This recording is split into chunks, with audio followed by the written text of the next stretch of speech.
এই যে মুরব্বি দেখেন অন্য কিছু দিয়ে কিন্তু খেলবে না। এই যে চামচ চামচ দিয়ে খেলবে, মানে আমার ব্যবহারের জিনিসগুলো ও খেলবে, আবার নিবে আবার ফেলবে। এই দেখেন ফালাই দিল না, এখন আমি আবার উঠাই দিব, আবার খেলবে। এই দেখেন নাও ধরো। হ্যাঁ হ্যাঁ কি তোমার নামে নালিশ দিচ্ছি? নালিশ দিচ্ছি না, না ধরো। হ্যাঁ হ্যাঁ হ্যাঁ দাও।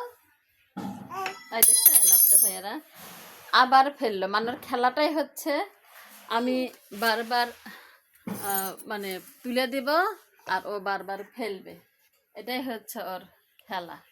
এই দেখেন আবার ফেলাই দিল, দেখছেন আপনার ভাইয়ারা?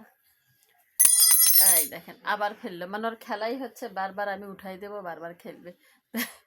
ওর সাথে খেলবো নাকি আমি রান্নাই করবো না অন্যান্য কাজ করবো, ঘরের কি এক অবস্থা হয়ে আছে আপুরা ভাইয়ারা। এই দেখেন মুরব্বির জ্বালা।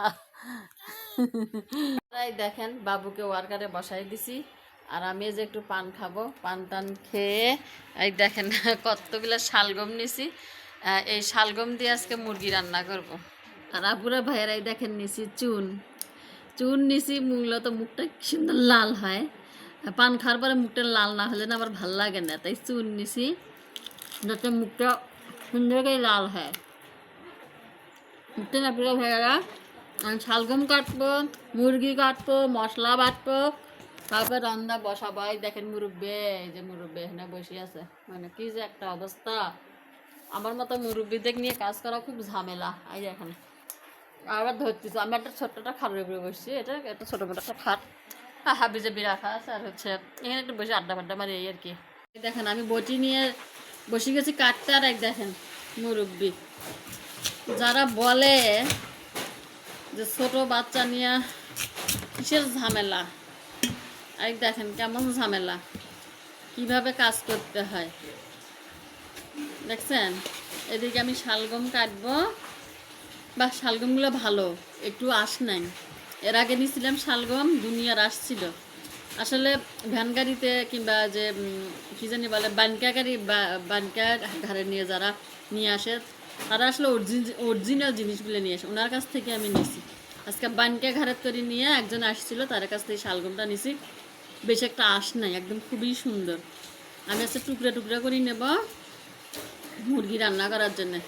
আর মুরব্বি জানি চুপ করি আছে, মানে আমার সাথে রাগ করি আছে। এই দেখেন টুকরা টুকরা করে নিচ্ছি তার জন্য। আপুরা ভাইয়া দেন কেমন করতেছে। আর এই দেখেন পান খেয়ে আমার জিব্বা লাল হয়ে গেছে, আর আমি এদিকে টুকরা টুকরা করে কাটিয়ে নিচ্ছি। দেখছেন আপুরা ভাইয়ারা রাগ হচ্ছে আমার সাথে। এখন একটু কাজ বন্ধ করে ওকে কিছুক্ষণ নিয়ে তারপর আবার কাটা শুরু করে দেবে, দেখছেন আপুরা ভাইয়ারা।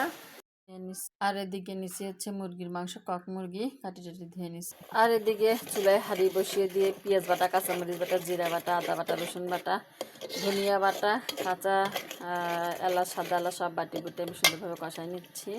তেজপাতা দিতে ভুলে গেছিলাম, তাই দুটো তেজপাতা ছিঁড়ে দিলাম। আর দেখেন মশলাগুলো সুন্দরভাবে কষাই গেছে, এখন এর মধ্যে মুরগিগুলো দিয়ে দেব।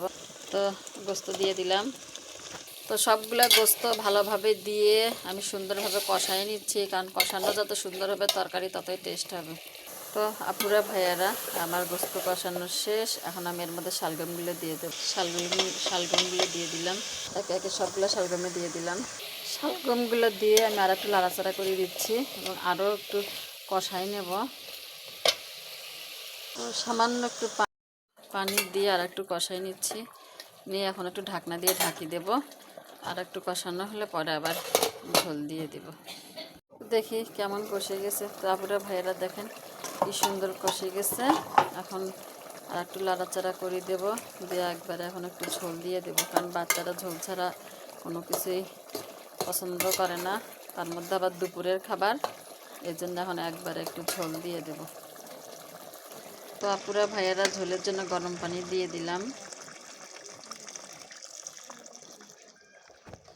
আর একটুখানি লাড়াচাড়া করে দিলাম। এরপরে ঢাকনা দিয়ে ঢাকিয়ে দিলাম, 10 মিনিট পরে তরকারিটা নামাবো। তো দেখি আপুরা ভাইয়ারা তরকারিটা হলো কি না। তো দেখুন হয়ে গেল আমার শালগম দিয়ে মুরগির গোস্ত রান্না।